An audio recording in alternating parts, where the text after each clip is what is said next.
Jangan takbur dengan Allah. Jangan rasa hebat diri kita dengan Allah. Tak ke mana pun kita, besar mana pun jawatan kita, kita kembali pada tanah. Hebat mana pun kita kedudukan kita, kita akan kembali seorang-seorang menghadap depan Allah. Banyak mana pun harta benda kita, kita kena kembali pada Allah. Ramadan mengajar hati kita sujud pada Allah. Kita akan jadi tunduk pada Allah. Ramadan ni Allah nak suruh lembutkan hati, terutama yang pertama dengan Allah, yang menyebabkan beberapa program yang disusun, yang Allah sendiri yang menjadi moderatornya dalam bulan-bulan sebegini. Kemudian kita menjadi pelaksana program yang telah disusun oleh Allah Subhanahu Wa Taala. Kemudian yang kedua, nak dilembutkan hati dengan siapa? Sesama manusia.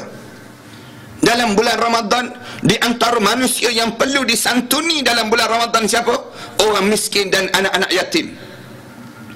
Sebab itu Allah suruh kita puasa. Kenapa kita puasa? Nak suruh sedar bagaimana susahnya orang-orang miskin untuk mendapat makan dan minum. Bagaimana sukarnya hidup mereka tersebut. Bagaimana payahnya hidup mereka. Tapi dalam payah pun mereka boleh sujud pada Allah Subhanahu Wa Taala. Kenapa perlu diingati pada orang miskin? Jawabnya, orang miskin perlu diingat.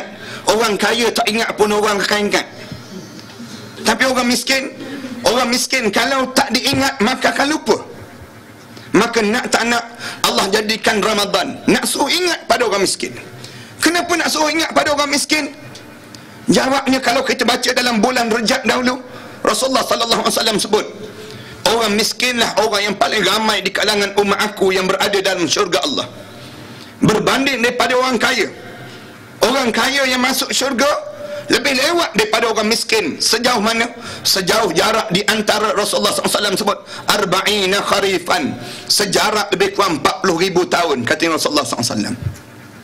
Masuk syurga, tapi tak ramai orang kaya. Kemudian yang ramai orang miskin. Orang kaya yang masuk syurga lebih lambat daripada orang miskin, berbanding daripada orang kaya selama mana? Arba'ina kharifan, selama lebih kurang 40,000 tahun. Kita hidup berbangga dengan orang kaya. Tiba-tiba datang Islam kata santuni orang miskin. Bagaimana besar nilai orang miskin ini. Kan beza dalam hidup kita. Kita rasa kagum dengan orang kaya. Kalau tengok orang kaya, hebat, kayanya dia, besarnya rumah dia, hebatnya kereta dia dan sebagainya. Tapi dengan orang miskin, kita tak rasa kagum dengan orang miskin. Kenapa jadi demikian? Sedangkan orang miskin orang yang paling ramai dalam syurga Allah. Dalam hadis Rasulullah, apabila sebut saja cerita tentang orang miskin, sehingga Rasulullah baca doa, Allahumma ja'alna miskinan wa amitna miskinan wahsyurna yaumal qiyamati masakin. Ya Allah, jadikanlah aku orang miskin, matikanlah aku dalam keadaan miskin, dan kumpulkanlah aku di akhirat nanti dengan orang-orang miskin. Ya Allah. Doa yang dibaca oleh Rasulullah SAW. Ana jamin doa ni tak ada siapa pun nak hafal doa ni. Kalau ana bagi pun tak ada orang nak ambil, tak kena gaya. Kalau ana baca pun tak ada orang nak amin, tak. Ustaz amin seorang-seorang sudah lah Ustaz. Doa jadi miskin tak nak. Tak ada ke doa jadi kaya? Ada.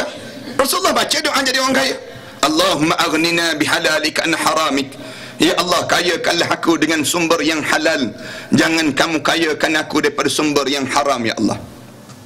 Nak suruh jadi kaya. Islam tak inti jadi kaya, tak. Tapi biasanya kekayaan ini menyombongkan seseorang. Miskin lebih mentawadukkan dalam diri seseorang. Kita bila kita tak ada duit, kita rasa lebih tawaduk dalam hidup kita. Tuan-tuan, kalau tak ada duit kan tunduk je jalan. Kalau ada duit lain je terus. Kalau duit banyaknya dalam poket, jalan tu mendepu je, mengangkang tak kena gaya. Dan duit banyak lah tu, duit banyak tu. Duit banyak dia jadi lain terus. Bercakap pun lain, berdehem pun lain. Orang kaya kan berdehem lain, pun lain dia. Kalau dah jadi kaya, manusia jadi lupa daratan. Biasanya demikian. Kalla innal insana la yatgha ar-ra'ahu istaghna. Jangan begitu, katanya Allah. Kamu akan jadi tagut. Bila kamu jadi tagut? Bila kamu sudah rasa kaya dalam hidup kamu. Tuan-tuan biasa ke tengok kereta Ferrari datang parking di masjid? Tuan-tuan biasa ke tengok kereta Lamborghini datang sembahyang berjemaah 5 waktu di masjid? Biasa ke kita tengok kereta Bugatti, kereta jenama-jenama lain ni datang ke rumah Allah dengan sembahyang berjemaah di rumah Allah? Biasanya kereta ni parking dekat mana? Kelab-kelab mewah dan kelab-kelab malam biasanya jadi demikian. Biasa yang datang ke masjid kereta sempuk tu, yang nyawa tak lepas tu. Yang tu je yang biasa datang. Yang kereta-kereta mewah, yang dah ada driver dan sebagainya, ke mana orang ni? Ke mana kehidupan mereka sebut? Mereka rasa tak standard pergi masjid. Pergi masjid mana ada valet parking? Pergi masjid mana ada, tak standard bagi mereka sebut. Standard mereka bila berada tempat-tempat kelab-kelab mewah tersebut. Tengok bagaimana Allah tunjukkan orang-orang yang orang kaya, orang miskin lebih sikit sesi soal jawab di hadapan Allah. Kenapa orang miskin perlu diingat? Orang miskin tak banyak sesi soal jawab depan Allah. Cuba tanya orang miskin, kasut ada kasut? Kasut tak ada, ya Allah.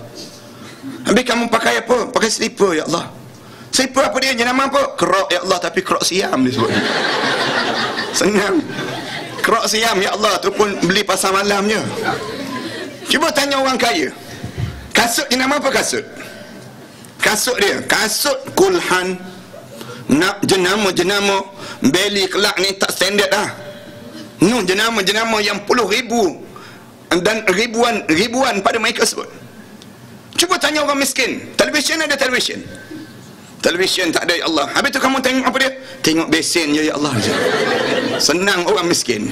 Cuba tanya orang kaya, televisyen ada televisyen? Dia tanya balik Allah, yang berapa inci, ya Allah, dia tanya.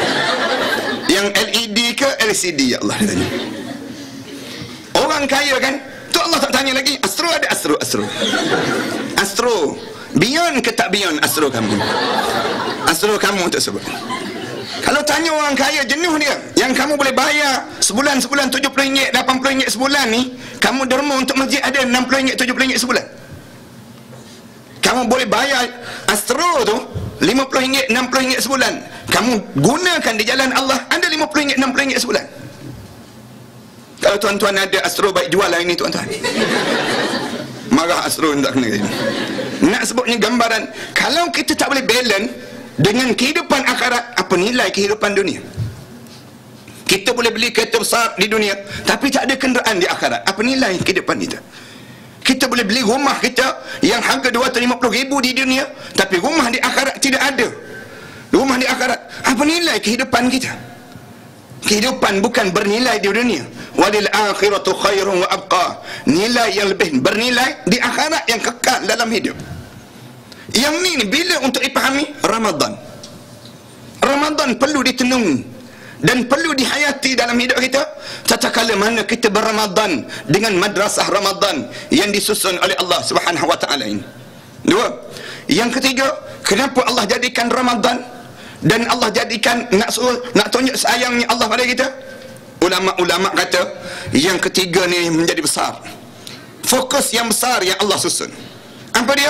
Allah nak suruh susun kembali untuk diserviskan kembali jasad seseorang mukmin. Jasad mukmin perlu diservis.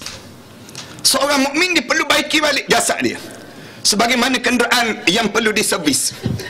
Kalau kenderaan tak diservis, dia akan jadi rosak kenderaan tersebut.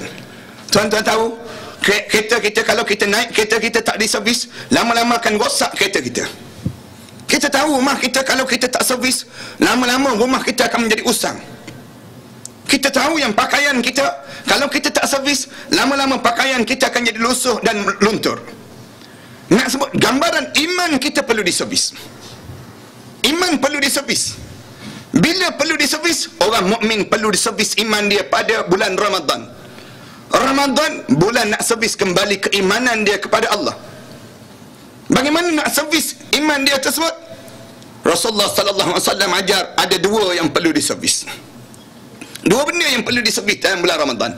Yang pertama, servis luaran kamu, jasad kamu, yang disebut dalam hadis Rasulullah, sumu tasihu. Kamu puasa, kamu akan jadi sihat. Rasulullah sebut, dengan puasa kamu akan jadi sihat. Sihat apa dia? Luaran kamu akan jadi sihat, dan dalaman kamu pun akan jadi sihat. Luaran akan sihat jadi macam mana? Tuan-tuan cek, cuba tengok balik. sebelum Ramadan, berapa berat timbangan kita? Keluar je bulan Ramadan, turun tak turun berat timbangan kita? Kalau turun, tanda berjaya. Kalau lagi naik, something wrong. Ada benda yang tak kena yang berlaku. Nak sebutnya, bulan Ramadan ni, dia jadi lain tubuh badan kita. Ringan tubuh badan kita ni. Nak buat amal ibadah tu jadi ringan pada kita. Sihat.